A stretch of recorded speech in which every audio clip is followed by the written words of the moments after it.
बांके बिहारी मंदिर भारत में मथुरा जिले के वृंदावन धाम में बिहारीपुरा में स्थित है। स्वामी हरिदास कृष्ण की भक्ति में लीन होकर भजन गाते थे। एक दिन उनके शिष्य ने कहा कि हम भी कृष्ण और राधा जी के दर्शन करना चाहते हैं, तो उनकी भावना को ध्यान में रख वे भजन गाने लगे और राधा कृष्ण ने उन्हें दर्शन दिए।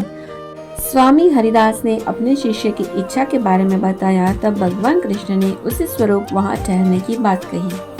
तब हरिदास ठाकुर कहते हैं कि मैं आपको तो किस तरह भी रख लूं, लेकिन राधा रानी को कैसे रख पाऊं? उनके लिए रोजाना नए आभूषण कहां से लाऊंगा? तब कृष्ण मुस्कुराए और राधा कृष्ण एकाकार होकर विग्रह रूप में प्रकट हुए और उस विग्रह का नाम रखा बांके बिहारी। तो बांके बिहारी की मूर्ति में राधा और कृष्ण दोनों का ही वास है। मुख्य देवता त्रिभुवन में खड़े हैं। 3 स्थानों पर झुके हुए भगवान कृष्ण को बांके कहा जाता है। स्वामी हरिदास को राधा कृष्ण की सखी ललिता का अवतार माना जाता है। यहाँ मंदिर में मंगला आरती सिर्फ जन्माष्टमी के दिन ही होती है।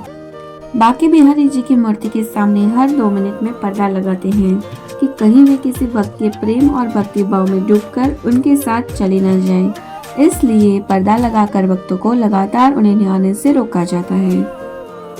हर साल शरद पूर्णिमा के शुभ अवसर पर श्रद्धालुओं को बांके बिहारी बंसी बजाते हुए दर्शन देते हैं। इस दौरान प्रभु महाराज की मुद्रा में होते हैं। साल भर में शरद पूर्णिमा के दिन ही बांके बिहारी बंसी धारण कर दर्शन देते हैं और साल में एक बार ही अक्षय तृतीया के शुभ अवसर पर प्रभु के चरण दर्शन होते हैं। एक कथा के अनुसार निधिवन में स्वामी हरिदास की भक्ति और साधना से प्रसन्न होकर बांके बिहारी जी प्रकट हुए। तब स्वामी जी ठाकुर जी की सेवा करते थे। प्रभु की सेवा करते करते उनको आर्थिक संकट का सामना करना पड़ा।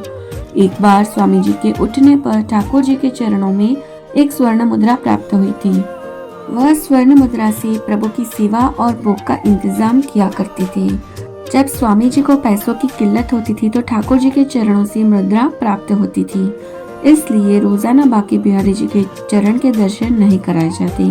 सिर्फ अक्षय तृतीया के दिन ही ठाकुर जी के चरण दर्शन हो पाते हैं। तो इस तरह हमने बांके बिहारी जी मंदिर के कुछ रहस्य आपको बताए, जैसे कि वर्ष में सिर्फ एक बार ही मंगला आरती का होना, वर्ष में सिर्फ एक बार ही ठाकुर जी के चरण के दर्शन होना और साल में एक बार ही बंसी और मुकुट को धारण करना।